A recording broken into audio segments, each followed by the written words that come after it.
horas podrían fijarse con estar un día en formol, podrían ya estar fijados. Lo ideal a lo mejor es dejarlo unos 2 días para que esté mejor fijado. Pero a lo mejor órganos más grandes pues sí necesitan más tiempo, pero en especial el cerebro, el tejido es muy lábil y si se intentara cortar en ese día o al día siguiente, todo se desbarataría. Entonces, para que los cerebros puedan ser manejados como lo vieron en el video, necesitan más o menos pasar unos 15 días en formol, fijado en formol, para que entonces puedan tomar esa consistencia y y se puedan hacer los cortes, porque si no es tiene una consistencia como un poco gelatinosa y todo se desbarataría y quedarían los cortes muy chuecos. Y acuérdense que aquí es importante que los cortes vayan quedando lo más parejitos posibles, porque si no los cortamos bien, nos va a parecer que haya simetría, ¿no? Pero la simetría va a ser por el corte que está chueco, no porque sea una patología. Entonces, ese es, y vieron que se cortan, normalmente el corte que se hace casi todos los estudios de autopsia es el coronal, que permite ver la mayor cantidad de estructuras y es más frecuente que las lesiones se presenten a esos niveles. Pero si vieron, también había el corte sagital, y había otros cortes que también se pueden hacer en cerebro, pero sobre todo son para ver más anatomía, ¿no? O para ver ciertas lesiones en específico. Ok, ¿alguien más? ¿Puedo decir algo, doctora? Sí. A mí me llamó la atención precisamente la forma de cortar, o sea, que no puede ser como serruchado, por así decirlo, sino tiene que ser como un corte totalmente fino y liso para no echar a perder las estructuras del lado. Y precisamente lo que decía que era es como un poco gelatinoso y eso pues hace que sea un poco más difícil de tratar el cerebro. Y pues me llamó la atención que decían que había pues la subespecialidad de patología, neuropatología. Se me hizo muy interesante eso. Sí, después de patología de 3 años, para hacer neuropatología es una subespecialidad y son otros 2 años, ¿no? Entonces sí, exactamente, es una subespecialidad. Ajá. Sí, muy, muy interesante la verdad, y se me hace una subespecialidad muy interesante, un poco difícil porque pues ya vieron neuro ustedes, no es tan sencilla, pero realmente sí se me hace a mí también una especialidad muy interesante. Realmente todo lo que tiene que ver con neuro es súper interesante, ¿no? Es una cosa impresionante lo que puede ser capaz de hacer el cerebro. Doctora, también en una parte del video me llamó la atención que decía que a veces hacen las autopsias, pero no encuentran nada. Entonces, ¿qué pasa en ese caso? O sea, ¿cómo lo reportan? Bueno, lo que pasa es que a veces en los estudios de autopsia no toman todos los, ¿cómo te diré? Ah, sí, gracias. No toman todos las muestras de todos los órganos. O sea, un estudio de autopsia completo debería de consistir desde sacar, incluso desde la lengua, todo, faringe, tráquea, pulmones, corazón, todo hasta abajo, ¿no? Hasta todo intestino, todo. Pero muchas veces, por falta, pues, a veces de tiempo o de recursos, o de tanto materiales como humanos, nada más se checa el expediente y se ve, bueno, ¿de qué se sospecha que murió clínicamente? Pues de esto. Entonces nada más toman muestras de eso, o nada más sacan esos órganos, no hacen todo el estudio, y es lo que sucede, que no encuentran nada, pero es porque no se hizo el estudio completo. Normalmente cuando tú haces un estudio de autopsia completo de todo a todo, seguro vas a encontrar un montón de cosas, seguro, pero tienes que hacerlo todo, o sea, todo. Incluso a veces no se hace todo, porque a veces los familiares no lo permiten. Luego dicen, bueno, sí autorizo la autopsia, pero no le abran la cabeza, ¿no? Entonces, pues ya no puedes evaluar el cerebro. O así, entonces también por eso es, pero si hacen uno completo, seguro salen muchas cosas.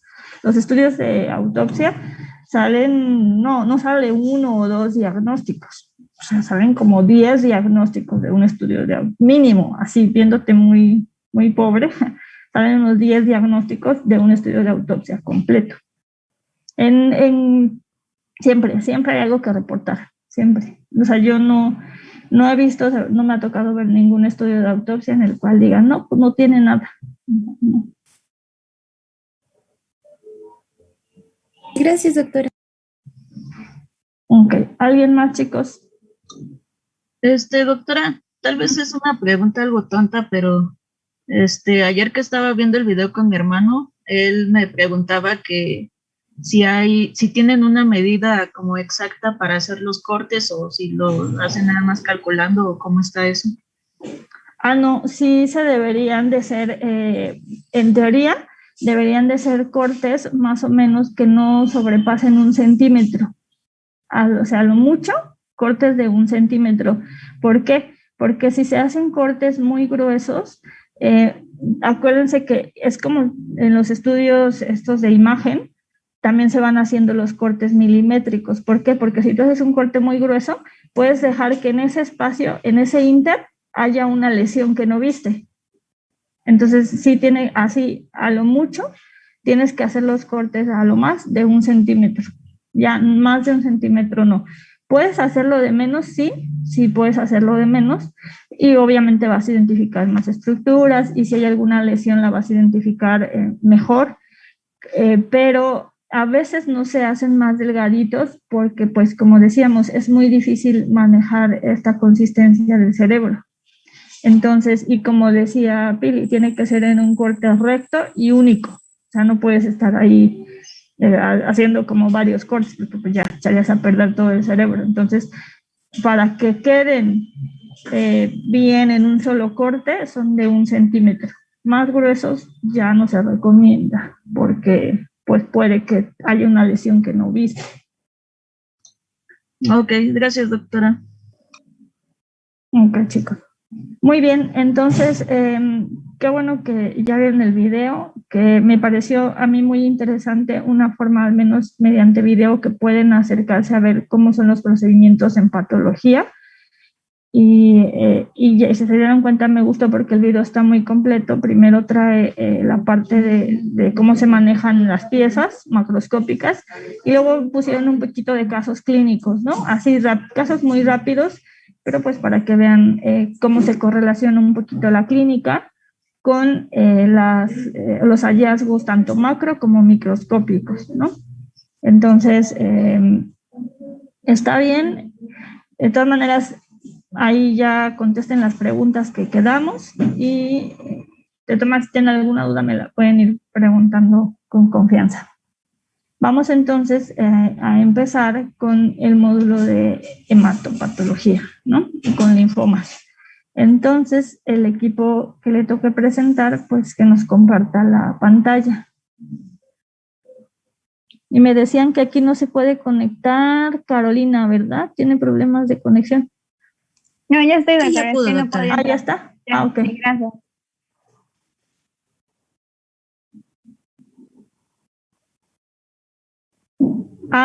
Ok. Está bien, no hay problema. Igual si llega, pues a ver si se une durante la sesión.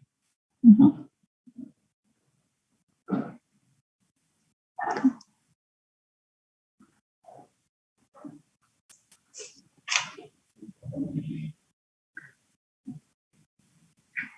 Me parece como que empezábamos, según yo, el temario como con clasificación o algo así, o entramos de lleno al linfoma de Hodgkin. Sí, era linfoma, y de ahí sigue el linfoma no Hodgkin. ¿Me lo juran? Me lo juran. A ver, déjenme ver el temario si se los puse así. Es que como que usualmente siempre les pido primero que haya una clasificación, porque esto de los linfomas es muy extenso. Entonces a veces nos llegamos a perder. Si no, ahorita les explico así rápido que... Doctora, sí hay una parte de clasificación de las neoplasias hematológicas. Eso iba primero. ¿No lo traen? La puse breve, si quieres se la enseño y ya me dice. Sí, ponnosla primero. Sí me gustaría que viéramos primero eso.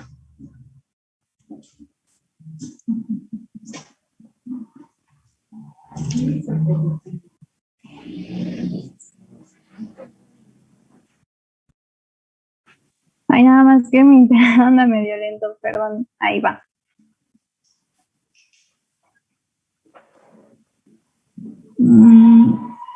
¿De eso, doctora? Ok, bueno, sí, podemos empezar justamente por ahí, que para, o sea, hematopoyético incluye todo esto, ¿no? Tanto las neoplasias linfoides como las y aparte los cistitosis.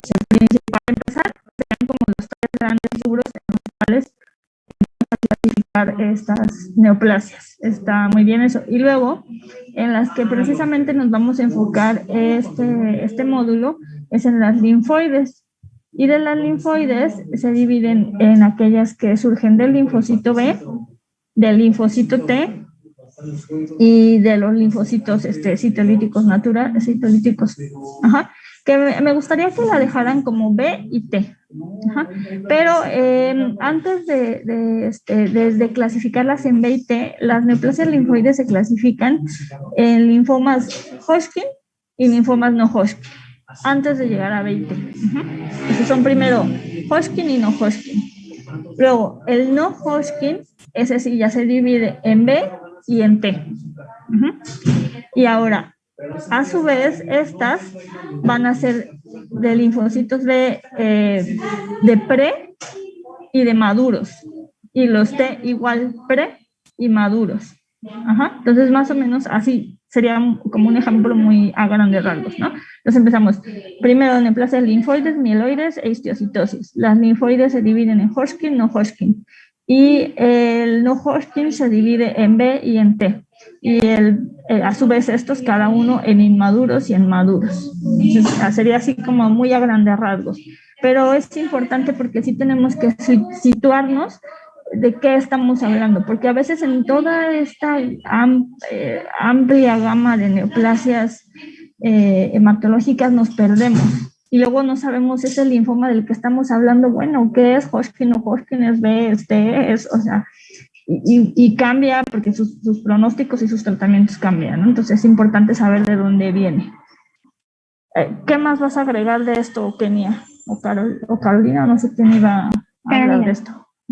Ajá, sí, que principalmente se clasificaban en estos tres grupos y de acuerdo a la clasificación de la OMS, pues es lo que usted mencionaba, que ya había varios grupos y era lo que se denominaba como linfomas no Hodgkin y la clasificación del linfoma de Hodgkin.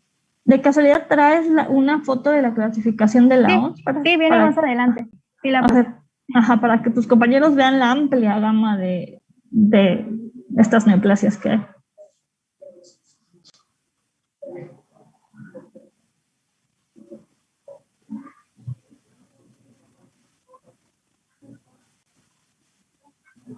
Ay, perdón, creo que se escucha ahí. Esta es la clasificación de la OMS, que pues como vemos la clasifica en 5 subgrupos, que es lo que mencionaba la doctora, que están las neoplasias precursores de linfocitos B, las neoplasias de linfocitos B periféricos, neoplasias de precursores de linfocitos T, las de linfocitos T y linfocitos citolíticos naturales, y está el subgrupo de linfoma de Hodgkin, que pues esta a su vez tiene más subgrupos. ¿Sí es todo a lo que se refiere, doctora?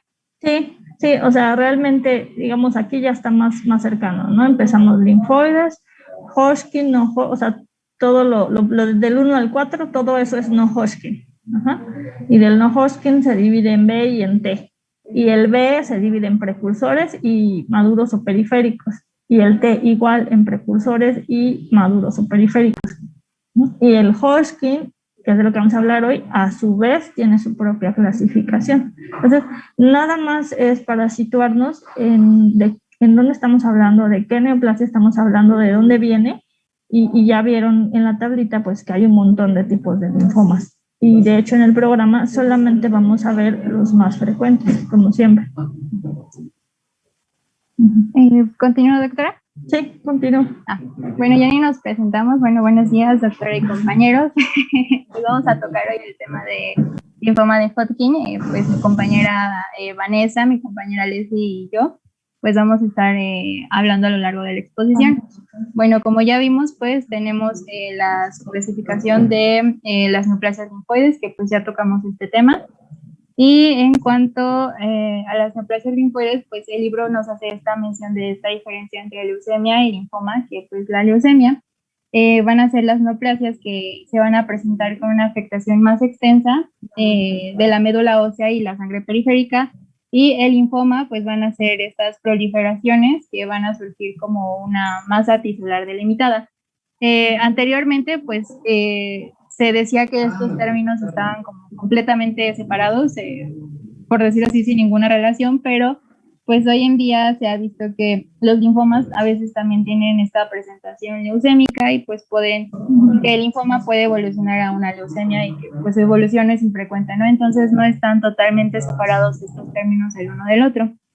Encontré una, eh, bueno, antes de pasar a esto, en algunos artículos se menciona que este linfoma actualmente es uno pues, de los tipos de cáncer que tiene una mayor probabilidad de curación, que tiene incluso una tasa de curación a largo plazo que puede ir dentro del 70% hasta el 95%, y que también es uno de los cánceres que son más frecuentes en los adultos jóvenes y que la media del diagnóstico oscila entre los 32 años aproximadamente, aunque pues no es exclusivo de este grupo de edad, también puede aparecer en los adultos mayores, pero pues frecuentemente va a ser en adultos jóvenes.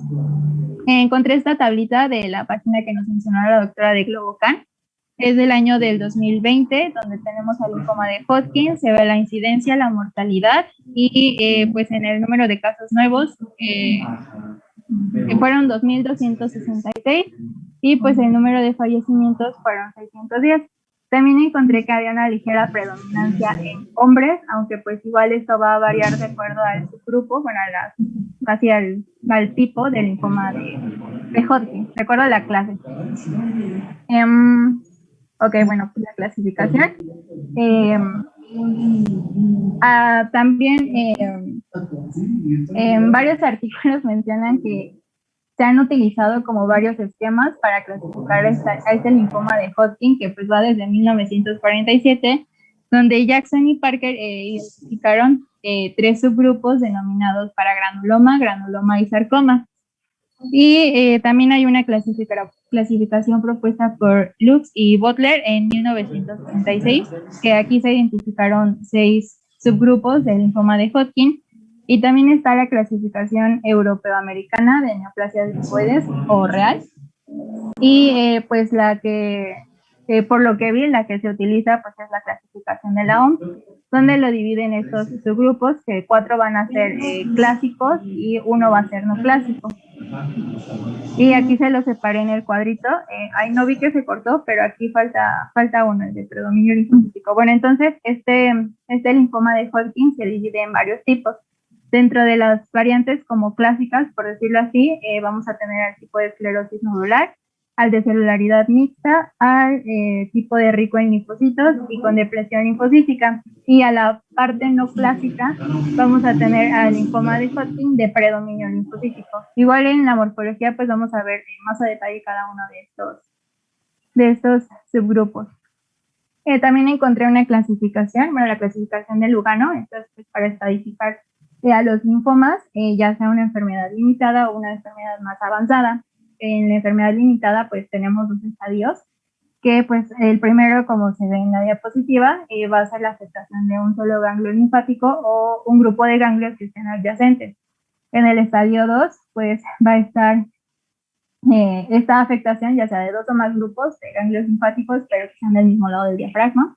Y ya pasando a la enfermedad un poco más avanzada, pues tenemos el estadio 3 y 4. En el 3, pues está este compromiso de los ganglios linfáticos ya hacia ambos lados del diafragma. Y en el estadio 4, pues se dice que es una enfermedad en estadio 3, pero que tiene un compromiso pues extralinfático. Por ejemplo, pues médula ósea, hígado, pulmones. Igual esto viene más a detalle en la parte de clínica. Y también hay otra subclasificación, por decirlo así, que esto es más para pronóstico, que es se divide en síntomas A y síntomas B.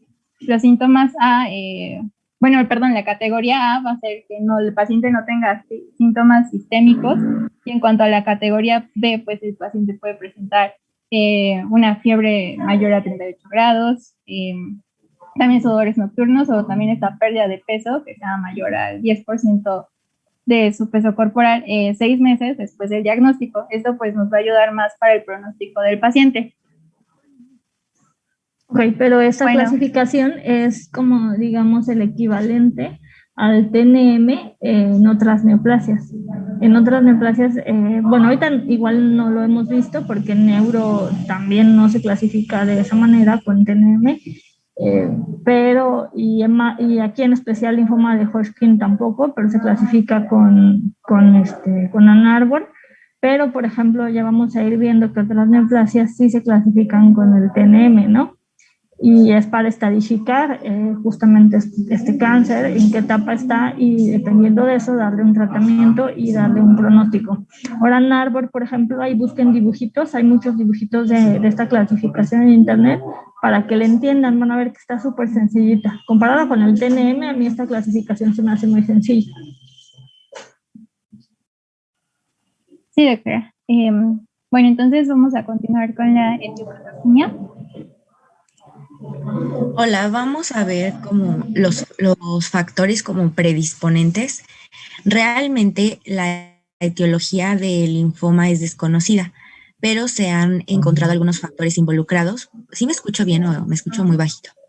No, sí, bueno, yo te escucho bien. Ah, ok, gracias. Entonces, algunos de los factores que se encuentran directamente relacionados son los genéticos, cuando existe un familiar de primer grado, ya sean padres, hermanos, con el linfoma, el paciente tiene alto riesgo a padecerlo también. También se ha encontrado relación con el haplotipo HLA1. Otro factor importante es la etnia o raza, bueno, que al parecer ya no se dice como tal la palabra raza, pero se ha encontrado que las personas afrodescendientes y también los hispanos son muy propensos, bueno, son más propensos a comparación de los asiáticos a desarrollar este linfoma, al igual que los pacientes de piel blanca. Otro factor importante, y este sí es como con el que más he encontrado relación, es con enfermedades infecciosas como la mononucleosis infecciosa, que recordemos que es causada por el virus de Epstein-Barr. En este caso, se ha encontrado en pacientes que tienen linfoma un antecedente de esta enfermedad, y de hecho se han encontrado muchos virus en las células tumorales. Y también se ha visto relación con la inmunosupresión o con enfermedades autoinmunes como la artritis reumatoide, lupus eritematoso sistémico y sarcoidosis, también en pacientes que son VIH positivos o que están bajo algún tratamiento por trasplante o en general alguna terapia inmunosupresora. Pero como les decía al principio, en sí la etiología específicamente no es conocida. La siguiente, por favor. Ahora, en cuanto a la fisiopatología del linfoma, este se va a caracterizar por la presencia de unas células gigantes que son neoplásicas. Se les conoce como células de Redi-Steinberg, que más adelante Caro se las va a explicar mejor, pero estas células se van a formar a partir de los linfocitos B. Este linfocito B se va a encontrar en su proceso de maduración o de activación en el ganglio linfático, pero va a tener un problema con la, ¿cómo se llama? Va a haber un problema con la generación de los anticuerpos. Entonces, como tal, el linfocito B ya no va a servir, pero en vez de morir por apoptosis, este va a seguir sobreviviendo debido a la participación de este factor. Entonces, pues aquí les puse como este esquema. De este lado se ve que vienen a partir de las células B, y aquí donde está la flechita roja es donde aparecería el linfoma de Hodgkin. Y bueno, lo que sucede es que también los genes de inmunoglobulinas de las células de Redi-Steinberg van a sufrir una hipermutación somática y también una recombinación BDJ. Recordemos que esta recombinación BDJ es un mecanismo genético que sirve para ¿cómo se llama? Para codificar las proteínas específicas que van a generar estos anticuerpos. Ahora, como les decía anteriormente, se supone que este linfocito B, como no está funcionando, tiene que morir, pero no muere. Entonces se va a empezar a acumular y es cuando se van a empezar a generar estas células gigantes. La siguiente, por favor. Bueno, y ahorita nos vas a poner otra foto de las células de Reed Stenberg, porque esa está ahí, por ejemplo, o sea, van a explicar la morfología y todo, me imagino, ¿no? Sí, Sí, doctora, más adelante. Okay. Ahora, ya relacionado como tal con NF-κB, recordemos que estas son proteínas que van a ayudar a controlar el crecimiento y la supervivencia de las células. También van a controlar las respuestas inmunitarias e inflamatorias, entonces son como muy importantes. Pero este factor va a verse activado cuando las células tumorales del virus de Epstein-Barr positivo van a expresar la proteína 1 latente de membrana. Entonces, en este esquemita se ve cómo el virus infecta las células y también esta infección va a generar supervivencia y proliferación de los linfocitos. Estos dos van a activar a este factor y, como les decía anteriormente, este factor va a controlar el crecimiento y la supervivencia de las células. Pero en este caso las células no deben de estar sobreviviendo, pero debido a toda esta alteración se van a empezar a acumular y además este factor les va a dar ciertas capacidades. Por ejemplo, una es que van a sobrevivir en el ganglio linfático, otra es que también van a escapar del sistema inmunológico y por último es que va a haber una proliferación inadecuada. Y bueno, ya que sucede todo esto, se dice que también está súper relacionado como tal con el rescate de los linfocitos B del centro germinal para producir estas células gigantes neoplásicas. La siguiente, por favor.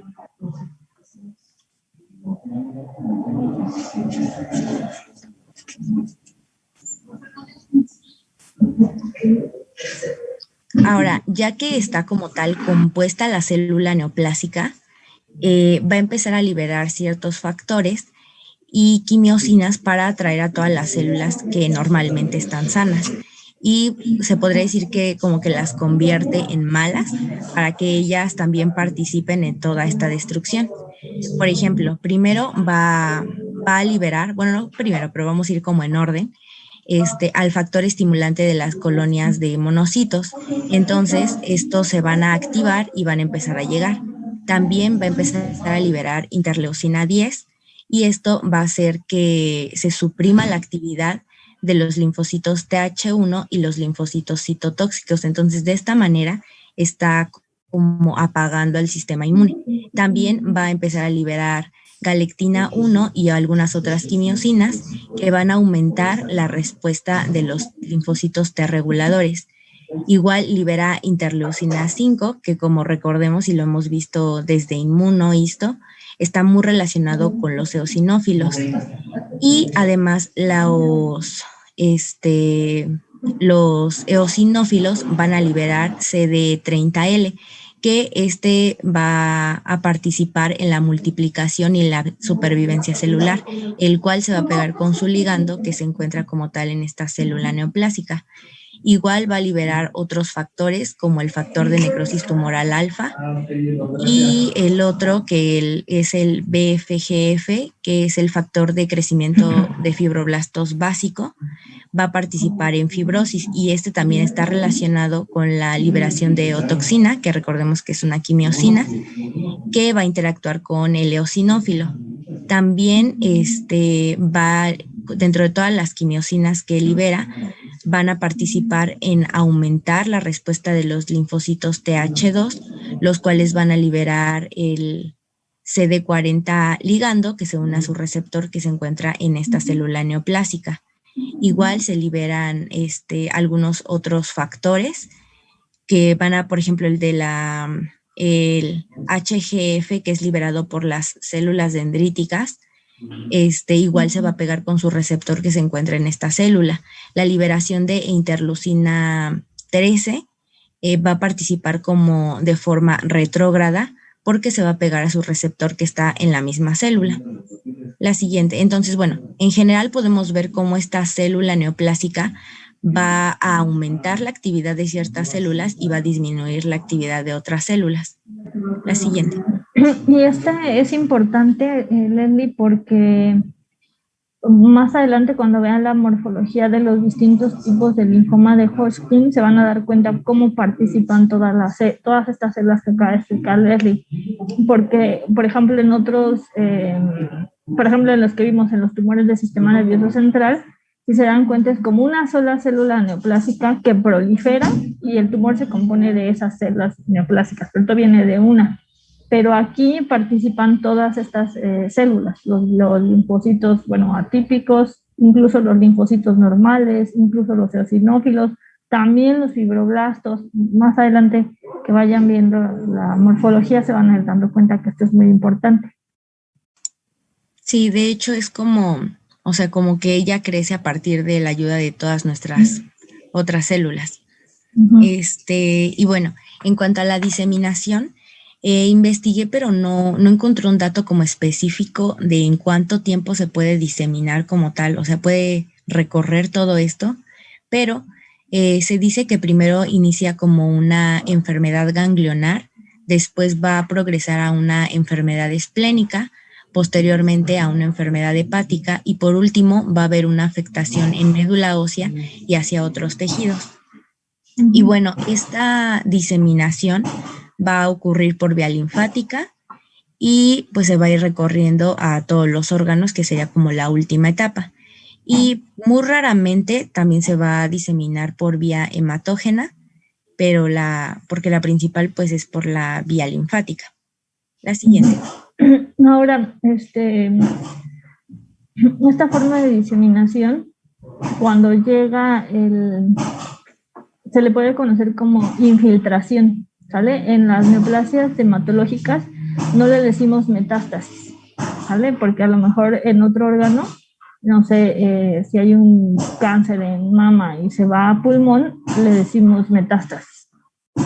Aquí en este caso, en neoplasias hematológicas no les decimos metástasis, entonces decimos que hubo infiltración esplénica o infiltración hepática o infiltración en médula ósea. ¿Vale? No vayan a decir ese término no es correcto en neoplasias hematológicas. Gracias, doctora. La siguiente, por favor. Bueno, entonces hablando del linfoma de Hodgkin clásico, primero se va a encontrar una adenopatía cervical o también puede ser supraclavicular o axilar, pero la principal casi siempre es cervical. También se puede encontrar en otras partes, pero es poco frecuente como retroperitoneal o en las ingles. Y bueno, ya que tenemos esta adenopatía cervical y conforme va a ir avanzando la enfermedad, vamos a encontrar algunas otras características, síntomas o signos. Por ejemplo, aquí en vez de ser una adenopatía, ahora es una linfadenopatía indolora. Además aparecen síntomas constitucionales que son muy característicos de esta enfermedad, pero poco específicos porque pues los podemos encontrar en otras enfermedades. Por ejemplo, en tuberculosis, estos síntomas también aparecen. El primero es que van a haber sudores nocturnos, también va a haber fiebre superior a 38 grados, pero que no tiene una causa como específica o que realmente no sabemos cuál es la causa, no hay alguna infección. Y también va a haber pérdida de peso, más del 10% del peso corporal en menos de 6 meses. También aparecen otros síntomas generales como es el prurito generalizado, astenia y anorexia.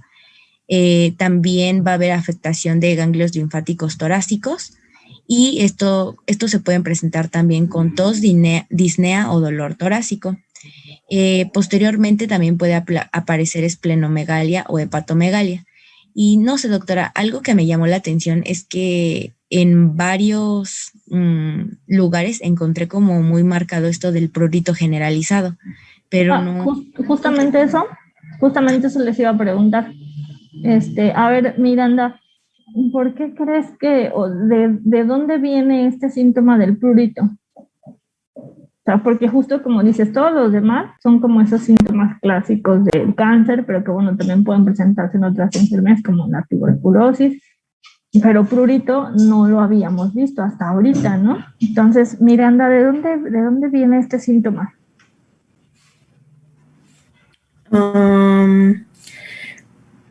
No puede ser por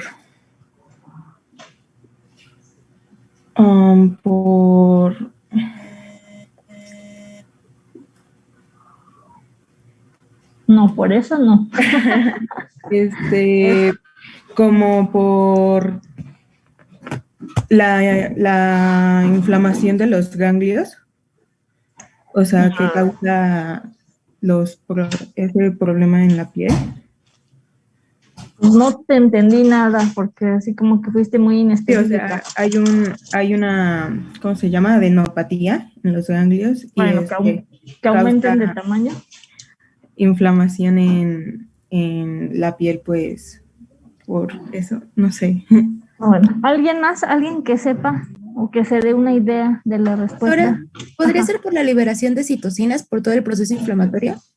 Exactamente. Todo lo que acaba de explicar en la diapositiva anterior donde les enseñó esta celulita de Rida-Steinberg y todas las citocinas que estaban participando, en todas estas, justamente por estas citocinas es donde viene el prurito. Y si se acuerdan también los eosinófilos participan como en una respuesta un poco como tipo alérgica, ¿no?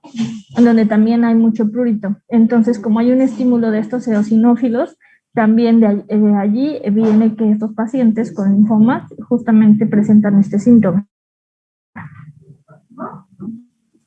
Ah, sí, porque yo lo que había encontrado es que estaba muy relacionado con la histamina, pero no, También acuérdate que ¿de dónde se libera la histamina? de las plaquetas, Ajá, ¿de dónde más? también de eosinófilos, creo. Ajá. Entonces, la respuesta inflamatoria, aquí, ¿qué es lo que sucede en el linfoma de Hodgkin? A diferencia, por ejemplo, del linfoma no Hodgkin, porque eso es diferente. En el linfoma de Hodgkin, esta célula de Rida-Steinberg estimula toda una respuesta inflamatoria. Y si nos vamos a respuesta inflamatoria, es una cascada, porque no solamente se estimula una citocina ya, ¿no? O sea, realmente viene siendo, una vez que se activa esta respuesta inflamatoria, es una cascada, ¿no? Y se activan diferentes citocinas, estimulan a las células y a su vez las células también degradan. Y de todo esto es conforme está toda esta respuesta inflamatoria y viene este prurito. Viene, sí, también participa la histamina, sí, también participan los eosinófilos, entonces participan no solamente una célula, participan varias células, pero en general podemos decir que viene de la respuesta inflamatoria que desencadena la célula de Rida-Steinberg. Ok, gracias, doctora.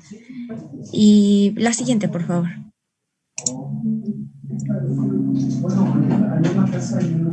Bueno, recordemos que Caro nos dio una clasificación y que la OMS divide a estos linfomas en subtipos. Entonces, aquí les puse como algunas características como más específicas de cada uno, aunque en general estos linfomas aparecen más en hombres y en personas que son adultos jóvenes, pero cada uno tiene como algunas características clínicas un poquito más definidas.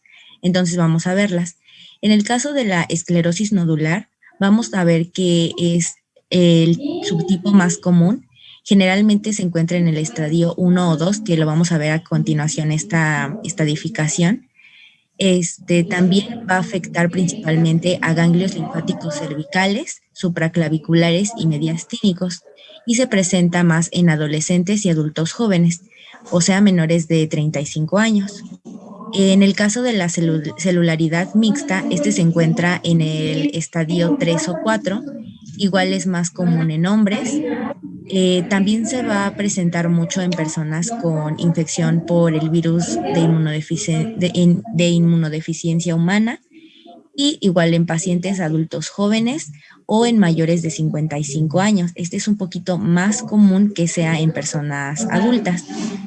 Y también va a presentar los síntomas sistémicos que les mencioné anteriormente como constitucionales.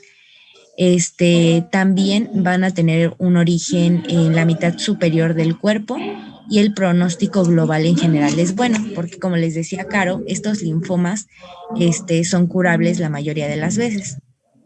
Ahora, en el caso del subtipo rico en linfocitos, este es muy poco frecuente, va a ser también común en hombres, en ancianos, y el pronóstico es muy bueno. En el caso del subtipo de depresión linfocítica, este es el menos frecuente del linfoma de Hodgkin clásico, y también se va a dar más en ancianos, en pacientes infectados por VIH, pero este sí es muy agresivo y generalmente cuando se encuentra esta enfermedad ya está en una etapa muy avanzada. También va a afectar a los ganglios linfáticos de abdomen, vaso, hígado y médula ósea. Y el último subtipo, o ya como tal, un tipo aparte, sería el de predominio linfocítico, el cual no es clásico, es poco común, también se da en hombres jóvenes menores de 35 años y la linfadenopatía cervical o axilar es la más común. La siguiente. Ahora, la estadificación se va a dar gracias a la exploración física, a radiografías de abdomen, pelvis y tórax, y también en algunos casos a la biopsia de médula ósea. Entonces, la más común es la de Arbor, pero encontré en un artículo como otras clasificaciones, pero realmente todas derivaban de esta, solo que estaban como un poquito más actualizadas, tenían como que otros detallitos, pero pues esta venía en el libro y también como dice la doctora, creo que está muy fácil. Entonces, en el caso del estadio 1, no, la anterior, en el caso del estadio 1, la afectación solamente va a ser en una región de ganglios linfáticos o solamente un órgano o una región extralinfática. En el estadio 2 va a haber afectación de 2 o más regiones de ganglios, pero van a ser del mismo lado del diafragma. O la afectación también puede ser localizada solamente en un órgano o en una región extralinfática. En el estadio 3, la afectación de las regiones del ganglio ya van a ser de los dos lados del diafragma, pero aquí puede haber también una localización de solamente un órgano o una región extralinfática. En el estadio 4 va a haber una afectación difusa de uno o más órganos o regiones extralinfáticas, pero también puede no existir esta diseminación a otras regiones linfáticas. Y a su vez, todos estos del 1 al 4 se van a dividir en A o en B. Los que son del tipo A, según ¿cómo se llama? Se van a dividir según la presencia o no de ciertas características. Y estas características son los síntomas constitucionales que les había mencionado. Si existe fiebre. Ya regresé. Ay. Creo que ni me esperaron. No, doctora, no me di cuenta que había salido. Okay, no te preocupes. Bueno, entonces les decía que todos estos estadios del 1 al 4 se van a dividir en A o en B. Y esto depende si tienen o no la presencia de los síntomas constitucionales que les había mencionado anteriormente, que es la fiebre, que no tiene como una causa específica, los sudores nocturnos y la pérdida de peso. Entonces, en el caso de la A, es con ausencia de estos síntomas y en el caso de la letra B es con presencia de estos síntomas. La siguiente. Y bueno, de los libros que más me han gustado, creo que el que más me ha gustado es el de La Tregua, pero ya lo había mencionado mi compañera Erika, entonces también quise poner que se llama El pan de la guerra. Es un libro como infantil, pero bueno, no tan infantil. Vi que había como otra versión en la que vienen más ilustraciones y son más bonitas, pero el que yo tenía no tenía ilustraciones. Y de hecho también hay una película que está en Netflix, pero el libro está creo que más padre. Y se trata de una niña de 11 años. El libro se desarrolla en Afganistán, en la época del gobierno talibán. donde pues recordemos que las mujeres están como muy, muy reprimidas, pues realmente sus derechos no existen y todo esto. Entonces como que la historia se desarrolla en cómo una niña tiene que sobrevivir y salvar a su familia y tiene que tomar ciertas medidas para poder lograrlo. Está muy bonito y también está triste, se lo recomiendo mucho, está también fácil de leer, está cortito y pues no sé, como que en general me hizo valorar todo lo que tengo y que y también abrir como que más mi panorama de ver cómo muchas niñas de mi edad o incluso más chicas tienen una vida súper distinta dependiendo de pues el país en el que viven y pues recordemos que este país está en constantes guerras, entonces me gustó mucho. Y pues en el caso Suena muy, muy bonito y yo creo que allá no lo he leído, pero me dan ganas de leerlo, porque supongo por lo que hablas del tema, es que habla también como mucho de resiliencia, ¿no? Sí, Y recuperarte a pesar de las circunstancias adversas que puedas tener. Y yo creo que eso es muy importante hoy en día porque justo creo que es algo que les falta mucho a los jóvenes, la parte de la resiliencia, ¿no? Y a veces nos, eh, como que se le caen a situaciones que a lo mejor en otras generaciones no podrían haber causado tanto impacto. Creo que sí es algo que muy importante y que hay que fomentar entre las generaciones jóvenes, justo para evitar también, pues a veces otros problemas más graves. Muy bien, Leslie. Bueno, son 10. ¿Tienen clase a las 12 hoy o seguimos? sí, tenemos clase, Tenemos doctora. clases, Sí, doctora. tenemos clase, doctora. Bueno, entonces, pues para no cortarle así como a la mitad de la siguiente presentación, vamos a dejarle ahí y lo seguimos revisando el lunes. ¿Okay? Hasta ahorita de lo que hemos visto, ¿alguna duda?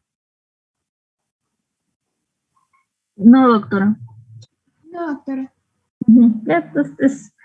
Linfoma de Hodgkin realmente es un tema muy sencillito. A lo mejor ya en los no Hodgkin pudiéramos parecer que se complica, pero no, créanme, no es tan complicado. Muy bien, entonces nos vemos el lunes. Que tengan bonito fin de semana.